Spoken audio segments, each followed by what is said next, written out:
Hey, gentlemen, welcome back to the channel. We are talking about the Chicago Bears because, as you can see on the screen, OTAs officially began. Now, actually, they technically began yesterday, but the media was available for filming today. You're not going to see 7-on-7s or 11-on-11. We're going to tell you what happened in it, but they're not allowed to film it because you're just implementing your schemes and your systems and all that stuff right now. So you don't want other teams, other coaches to be able to see what you're installing. So, we're going to talk about Caleb. We're going to talk about Ben Johnson, even the backup quarterback battle, Jaquan Brisker. There were multiple players who were not available today for injuries or what have you. This is voluntary, like Bears rookie wide receiver Luther Burden. Oh my goodness, I can't talk today. Is dealing with a soft tissue injury, so he didn't practice. Kyler Gordon, Zah Frazier, Elijah Hicks, Braxton Jones, Ryan Bates, also rookie tight end Colston Loveland wasn't there. Zach Pickens, Andrew Billings. So we'll monitor that, but yeah, let's get into it.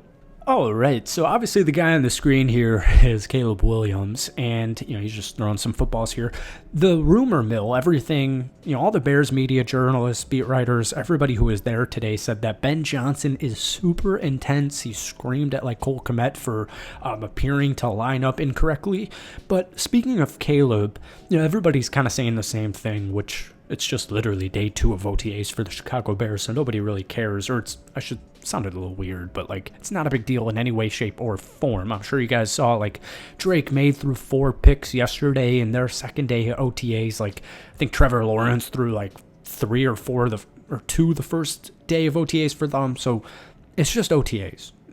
It's not time to look into this in any way, shape, or form outside of just basically what we're going to talk about, the stuff we're talking about. So Caleb Williams didn't have his best day. The ball came out slow at times, off the mark, but that's not what I'm looking at for. But I did just want to talk about Caleb because Ben Johnson obviously wants to work with Caleb. Caleb wanted Ben. Every Bears fan ever wanted Ben Johnson.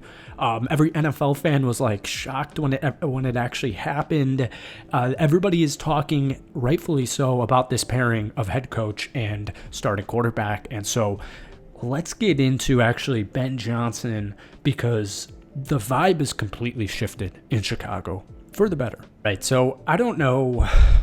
I don't know what it is about Ben Johnson that has, it might just be how brilliant he is at calling offensive plays, but there's something the minute he stepped into Hallis, the day he got hired and he was meeting everybody and they threw him that, introductory party, and there's just this look on his face, this calculated, confident look. And so actually in this clip right now, you see Caleb handing the ball off to DeAndre Swift. You also see him hand it off to 7th round rookie gem from Rutgers, Kyle Monangai. And I think that's a really good example of what Ben Johnson really offers the Chicago Bears, where it's all right, obviously the Bears couldn't have taken Ashton Genty in the first round, but many people were thinking that they were going to take a running back, first round, second round, or whatever.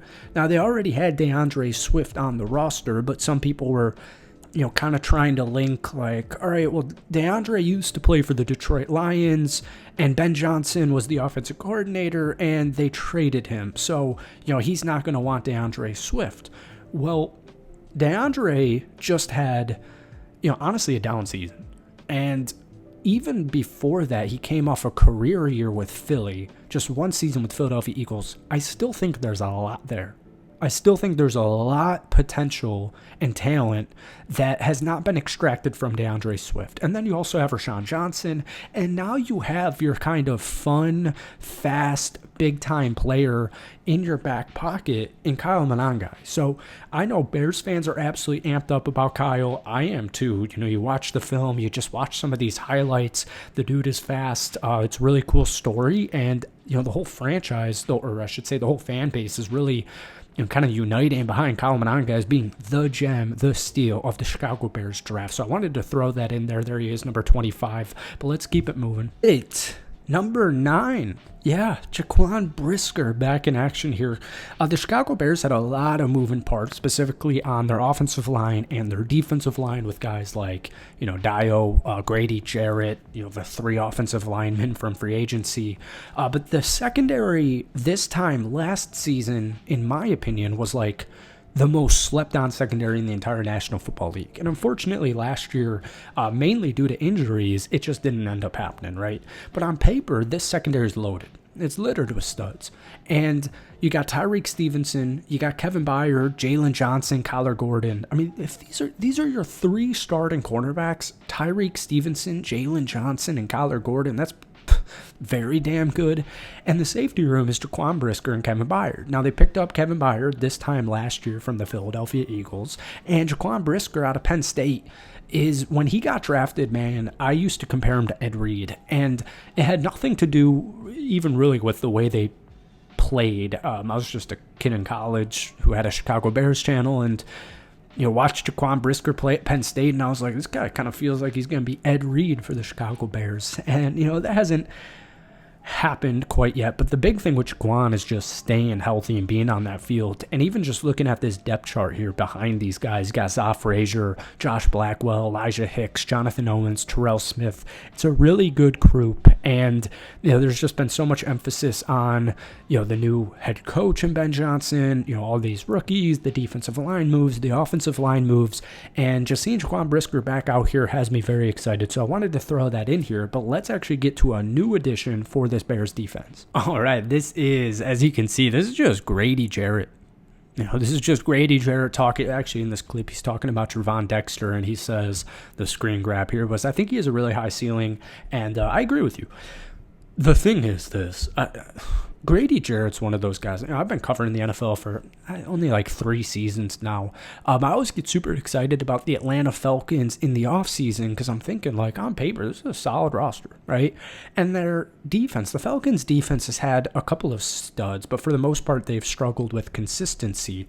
And Grady Jarrett was one of those studs on the Atlanta Falcons' defensive roster that, the Falcons in general, unless, Kirk Cousins is getting benched, they're not really talked about too much. So I'm looking at this defensive line and I'm like, well, this is a completely different Bears team.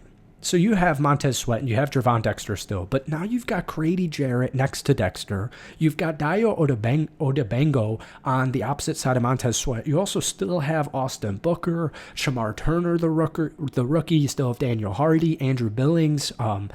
The Bears, it's no longer like, ooh, this guy, could be good.